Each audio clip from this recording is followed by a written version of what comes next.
Thank you for clicking this video. This is Mujela Olua and you're welcome to Battle with Ola. Today we want to talk about pro bono. Pro bono, but it's the last day of the year. I'm filming this on the 31st day of December 2022. And I really just want to thank you for coming this far with Battle with Ola. It's been 2 years and about 6 months on this channel.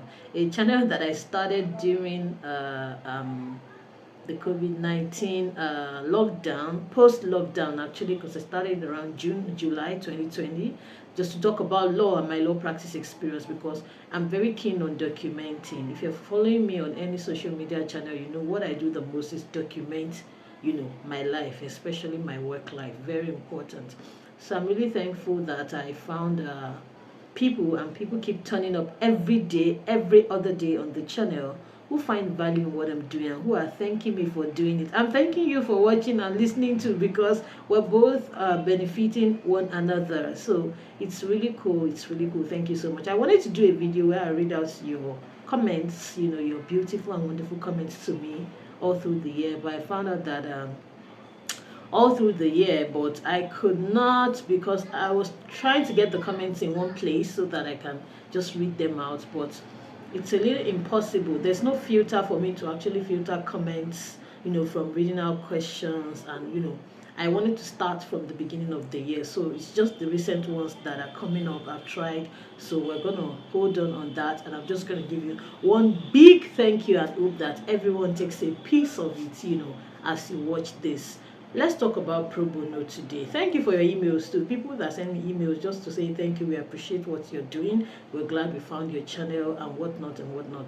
Thank you, thank you, thank you so much. I appreciate the comments, I appreciate the feedback, I appreciate the mails. Thank you so much.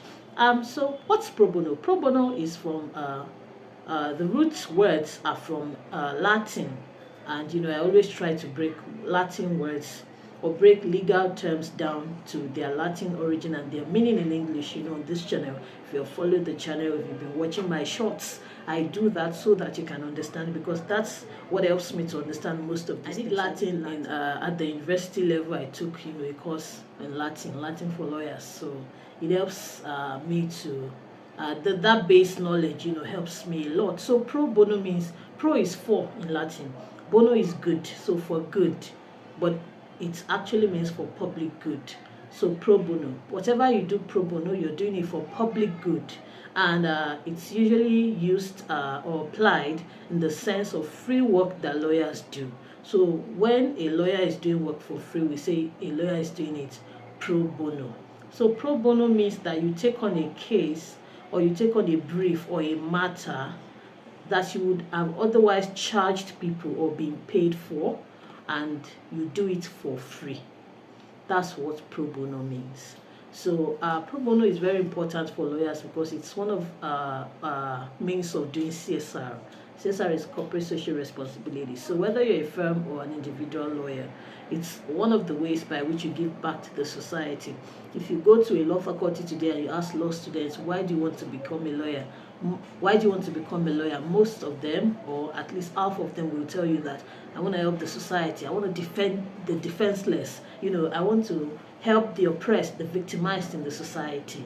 So the way by which we do that is by doing pro bono, and it can be really tough because when you get onto the job market, when you actually come into the legal industry, there's a lot of demands. You're trying to recoup what you spent going to school, qualifying as a lawyer. You're trying to pay your everyday bills.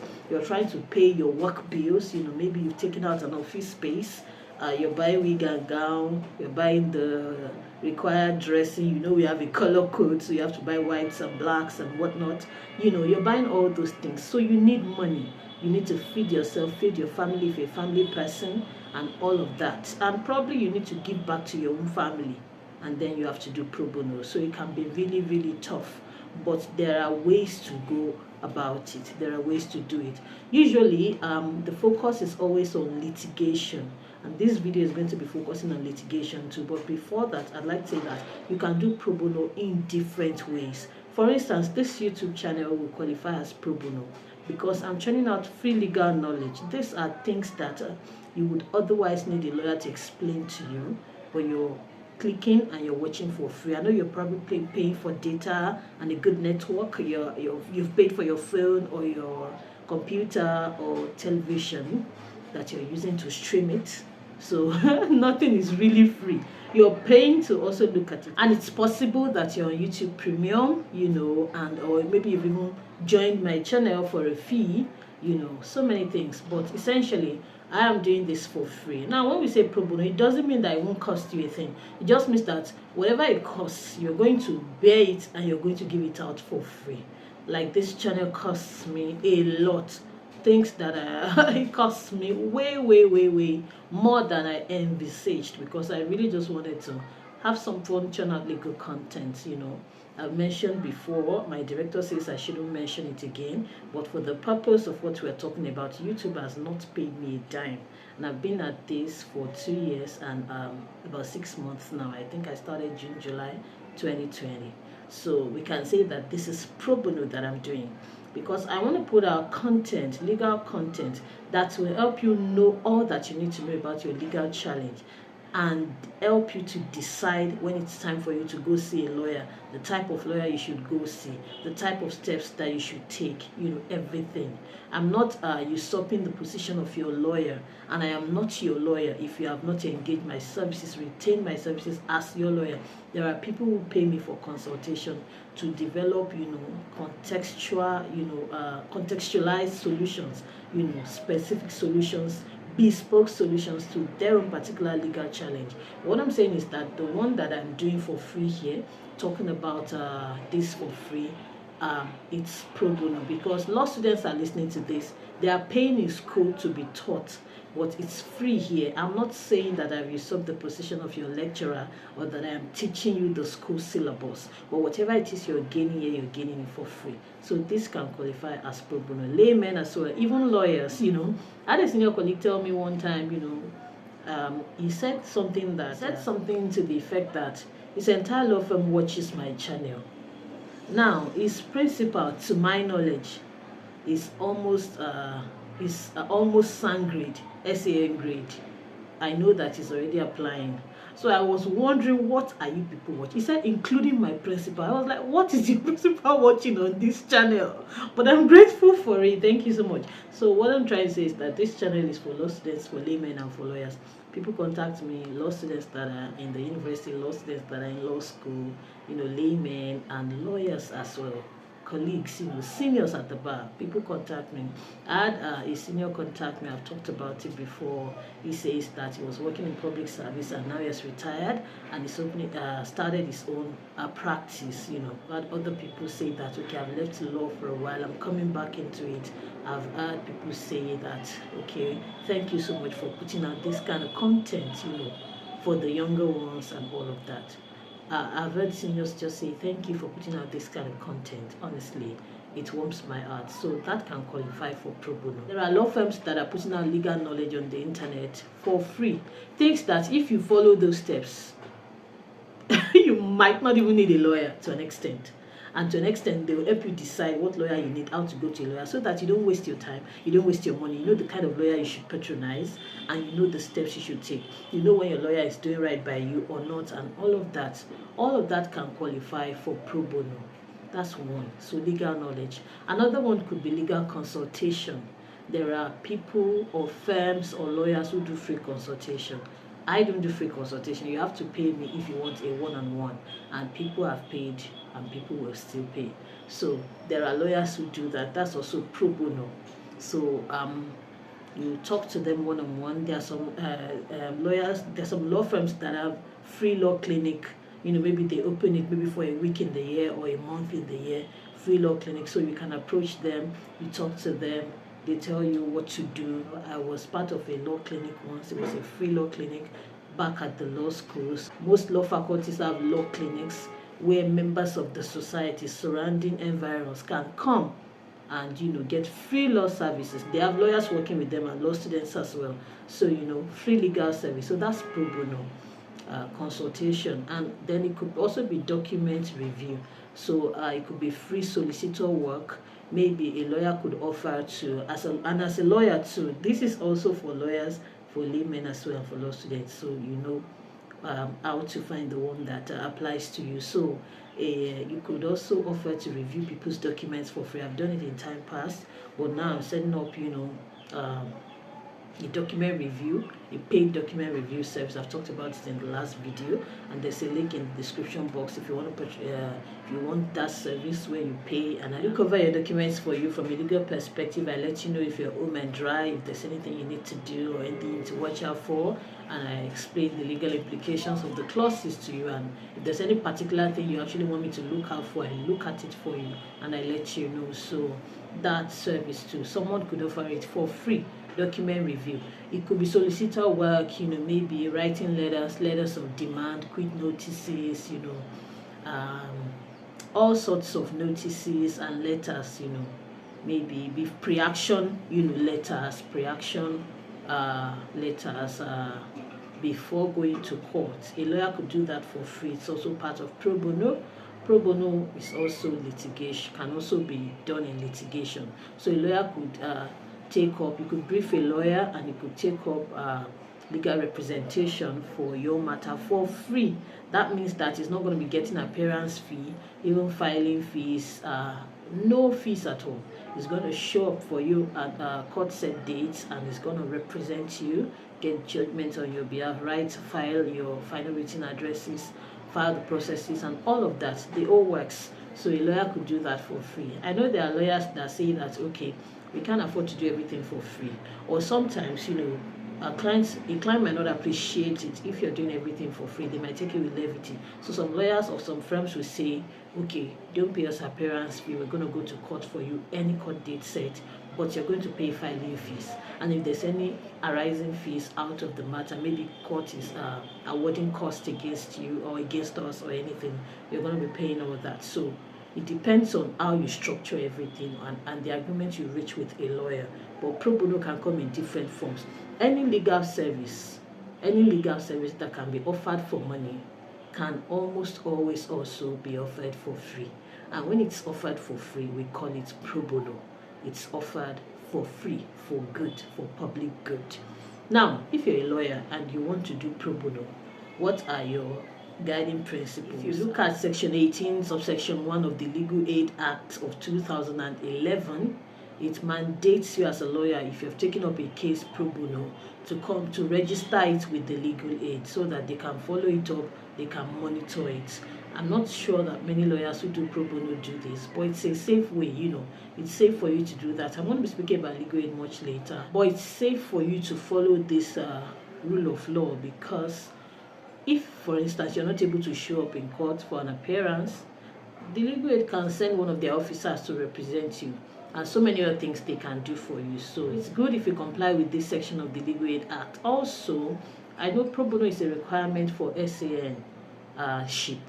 That is, if you want to apply for SAN in Nigeria, you have to have a record number of pro bono cases that you have successfully started and concluded.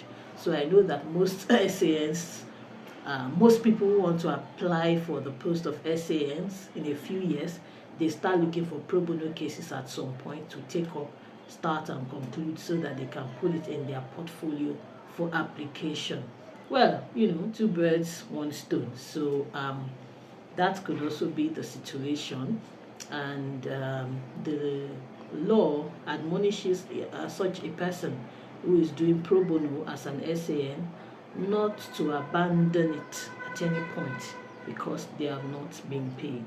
So you'd also find that in Section 18, 2 and 3 of the Legal Aid Act. Also, there's a declaration, a Nigerian Bar Association Pro Bono Declaration of 2009, which states that members of the Nigerian Bar Association have a responsibility to do pro bono, to offer pro bono legal services. So if you're a lawyer, properly so-called in Nigeria, you must consider pro bono at some point. It could be that you're part of a firm and they've assigned a pro bono case to you, which would mean that if there are things that you get along in the process of doing a matter before, you wouldn't get it, consider it pro bono. Or you could also take it up personally. So if you're looking for pro bono cases, how would you get them? Because the funny thing is that some lawyers keep being approached to do pro bono.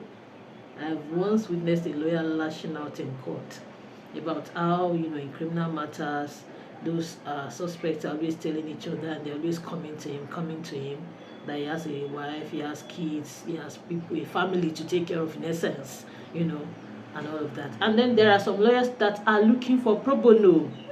It's the irony of life. But if you are looking for pro bono, or let's just put it, how do you get pro bono cases? One, you could be approached. If you're approached, if it's something that you want to do, you should totally go for it.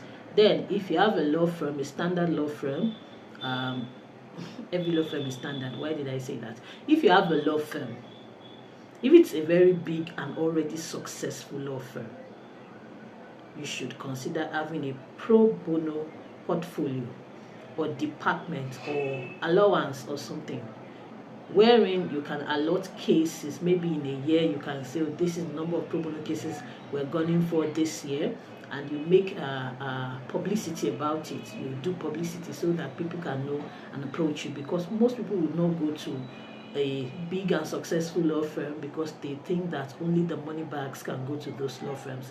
But those law firms are also doing corporate social responsibility. They have that responsibility rather, and they need to perform it. So sometimes they have a pro bono portfolio, so you can approach them, and if you are on the law firm side, you could also work towards getting that structured, a pro bono portfolio department, or allowance or something, so that you can do that. And then if you're a lawyer looking for pro bono, especially litigation pro bono now, you could join the Legal Aid Council. So I'm not certain the employment process should be the way any federal agency employs, because Legal Aid is a federal organization. Legal Aid was established to provide legal services to the indigent members of the community, people who can otherwise not afford legal services. Legal Aid helps them. Most times they do, that I know of, they do criminal matters. So if you have a criminal matter, or you know someone that has a criminal matter who cannot get legal representation, you could meet them in court. You could be at home in your area or something. Refer them to Legal Aid. And if you're a lawyer looking for pro bono cases, you can approach Legal Aid. I'm not certain about the employment process, like I said, but I believe that you should be able to work things out with them. I believe the Legal Aid in Nigeria, from my dealings with them, I believe they are short-staffed. So that's why I'm encouraging people who want to do pro bono to approach them. You should be able to work out an understanding whereby they'll be able to give you some cases or give you directions as to how to get pro bono cases to do. Or maybe you are the one that has a pro bono case, register with them so that they monitor it, and on days when you cannot show up, the officer can show up, for the matter. So pro bono, you can liaise with Legal Aid for pro bono matters. It doesn't even have to be legal representation alone.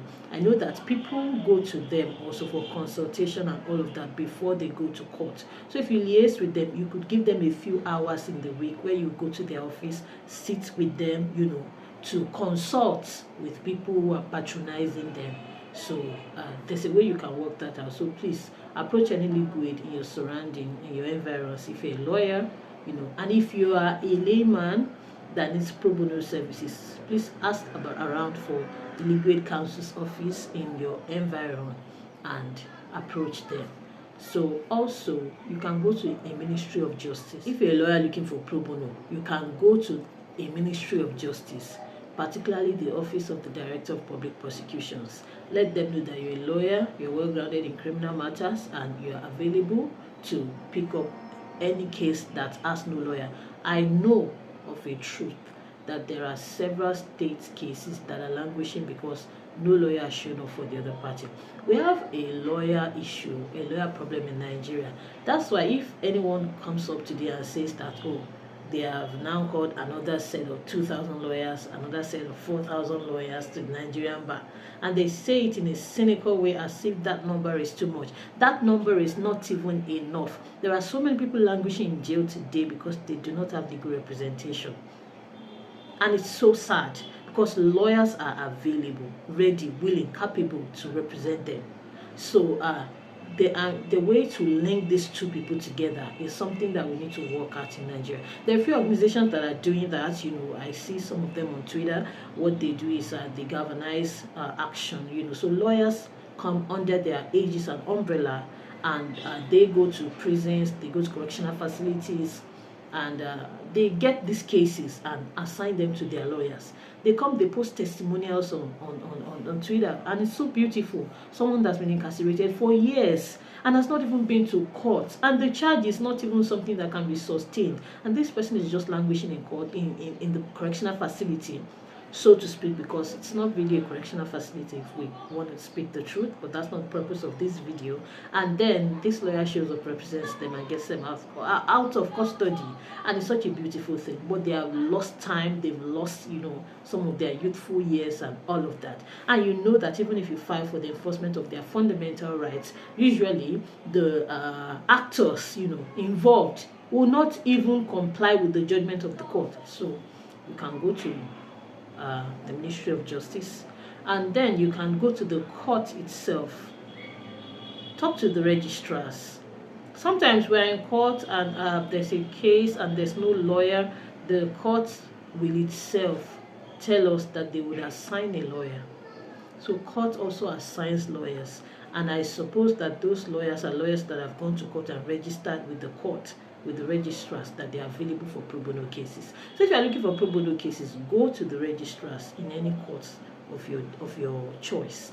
Tell them that, give them your name, your details, your firm's name and address, and let them know that you are available for pro bono cases. Very important. And you see, they will get in touch with you when there's a case for you to undo. Another thing that I want to talk about is the ethics of pro bono. Very important. Pro bono does not mean that you should do this work in a wishy-washy way just because you're not being paid. That's why if you know that you cannot bear it, don't do it. Don't do it. But if you know you're up to it, do it and go all the way for the client. You'll be glad you did, and the client will be grateful, and God will bless you. So very important. Please don't do pro bono work as if you're being forced to do it or just anyhow. Make sure you do it diligently. Make sure you don't abandon it halfway. Make sure you see it through. Very important. Very important. And if you don't want to do total or free, complete pro bono, you can negotiate with the client and tell them how far you can go for them, so that they can look for the money. If it's something they can afford, before you start, please lay all the cards on the table. Let the client know, okay, I'm a law firm, I will be assigning lawyers to this, but you have to pay them appearance fee every court date, or don't worry about appearance fee, just give them something for lunch, or come and pick them and return them back, or come and pick them in the morning and return them back to the chambers every court sitting. Or okay, I would like for you to buy the papers with which we're going to print and file your processes. We have a printer at our office. Or we would like you to pay the filing fees alone. Just tell them what is it that you'd like them to do if you cannot bear the entire cost. And if you can, just go ahead and bear it. So that's pro bono. What it does is that it reduces the court docket, it reduces incidences of people awaiting trial for so long, and people languishing and suffering because of lack of legal services or lack of access to legal service. So pro bono is one way for you to democratize access to legal services in Nigeria. This thing that I'm doing is a way to democratize access to legal services in Nigeria. Because sometimes I have people talk to me and say that, okay, I want you to represent me, and I tell them, okay, I can represent you, or I can't represent you, but would you like me to suggest a colleague? And sometimes it's the client that would even say, please recommend someone else, and I'll recommend someone. That way they're getting the legal service they require. So that's one other thing that pro bono does. It democratizes access to legal services. So very important. And you never can tell. Someone that you have done pro bono for today might be the one that will bring you a brief that will pay you, marvelously tomorrow. So don't ever underestimate or overlook the days of the clients that you're doing pro bono for. Very important. So also you need it to build a portfolio if you're looking to apply for to be a senior advocate of Nigeria in the future. You need a certain pro bono portfolio. It's also a way for you to give back to the society, and it's a way for you to not forget your reason for becoming a lawyer. Even if you are lost in the hustle and bustle of trying to make a living, break even from the costs of getting certified and becoming a lawyer, feeding your family and staying abreast or staying ahead, in the economy, Doing pro bono is a way for you to always remind yourself if you ever had an altruistic reason for becoming a lawyer. So that's all I want to talk about as regards pro bono. It's good. It's something that most lawyers, most law firms do. Sometimes people don't even label it pro bono, but they're doing it. Most lawyers in Nigeria actually do pro bono, even though it's undocumented. Most lawyers do pro bono because lawyers in Nigeria are not even being paid enough or adequately for the services they are rendering. Most lawyers, except for maybe a few structured, long-standing law firms, who have already gone ahead of that. So, but most lawyers do pro bono. But if you want to do structured pro bono, that you have the tag pro bono, and that you know that you're doing pro bono from start to finish, not just the one that you do by the way, you can do it. And these are the places you can go for cases, especially litigation cases. And you can also offer it. You can set up a law clinic, for your firm. You can say that maybe every December, every Christmas, or every Easter, or whatever holiday you are observing in your faith, you can target, okay, I'm going to do free law clinic for people. So people can come in with their legal challenges, whether it's consultation, documentation, solicitor work, or litigation, maybe for 4 weeks in a year, or for 2 months in a year, or for just 1 week, and I'm going to offer that service. You can liaise with your church, your mosque, wherever it is you worship, and say that, okay, I'll be available these days in a week, or these days in a month, or this number of times in a year for people to actually come see me for free, for me to offer the legal services that I offer for money for free to people. So pro bono is something you can do at any point in time, and it's very good. I hope you consider it, and if you're already considering it, I hope that this video gives some light, on how to go about it. And if a lawyer does not want to do pro bono, don't hate on them, whether you're their colleague or you're a client, a layman or a law student. Everyone has their own reasons and their rationale. And if something is going to be done for public good, you can't force it down people's throats. Please understand and respect a lawyer for whatever decision they make as to doing pro bono or not. That's all I have for you in this video. I will see you in my very next video. Toodles.